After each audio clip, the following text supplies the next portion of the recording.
Well, I finally got a chance to review a good movie this month. It's time to go back to the bad movies.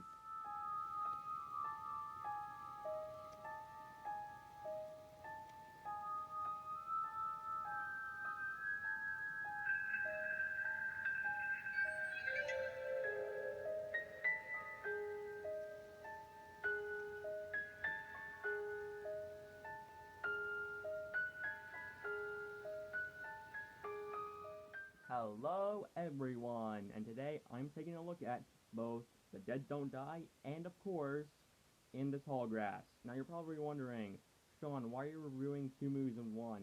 Well, I already did a double review earlier this year with Aladdin and John Wick 3, but the reason I'm doing this again for these two movies is because there's not much to say about these two movies in a separate video, so I decided to save time and just have them both be in the same video. So, yeah. With that being said, let's take a look at them. I'll start off with The Dead Don't Die. This movie is a comedy about the zombie apocalypse, sort of like something like, say, Zombieland or Shaun of the Dead, and it follows these two cops played by Adam Driver and Bill Murray. I find it kind of ironic that Bill Murray is in another zombie movie, like seriously. Anywho, basically because of something that's going around the Earth, rotation, zombies are coming out, and yeah, they're killing zombies. And with that being said, other than the plot, it's not very good in my opinion. There are some things I do like in this movie. For example, I do like Bill Murray and Adam Driver. And there are some jokes that are good, but some of these jokes kind of rely on like these meta jokes, like how Adam Driver has a Star Wars keychain, and one of the characters literally says, "Star Wars, great fiction." Get it? Because he's from Star Wars? Really on the nose there, movie. Also, there are some jokes that are kind of funny, but they're not really. The only times that I really got a laugh was at the diner scene, but still. And the movie is just honestly forgettable.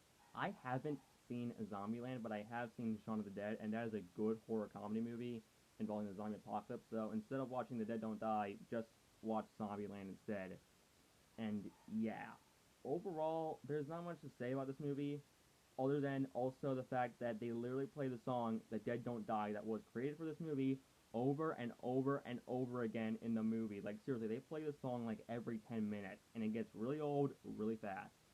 That being said, I'm probably gonna get this movie maybe a 4 or 5 out of 10. It's just forgettable.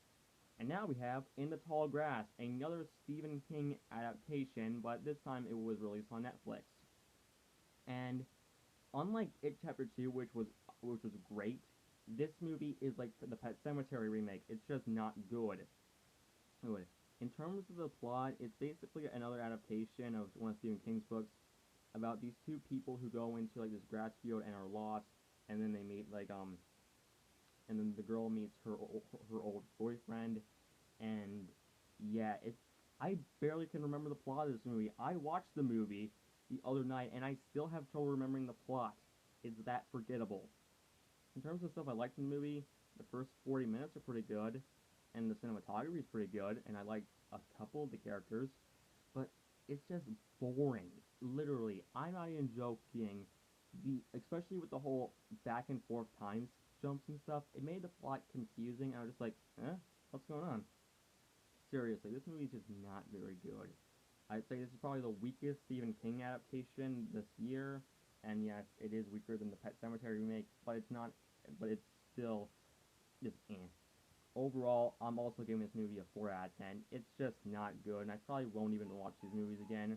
In fact, I'll probably forget about these movies in probably a couple hours. So yeah. Overall, um, so yeah, that's what I gotta say. Both The Dead Don't Die and In the Tall Grass get a 4 out of 10. See you all later, and bye.